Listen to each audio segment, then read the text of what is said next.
مقبول اور مسموع دعائیں۔ اعوذ باللہ من الشیطان الرجیم، بسم اللہ الرحمن الرحیم۔ السلام علیکم ورحمۃ اللہ وبرکاتہ۔ جب مغرب کی اذان ہو تو یہ دعا پڑھے۔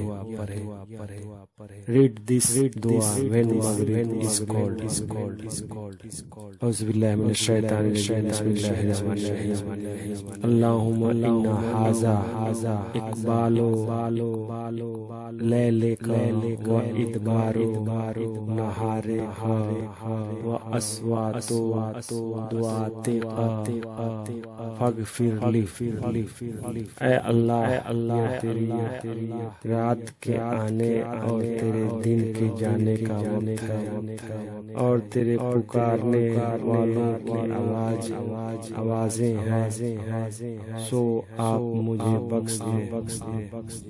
او اللہ، this is the time of your coming of night and the departure of your day and the voices of your callers, so forgive me. Thanks for watching video.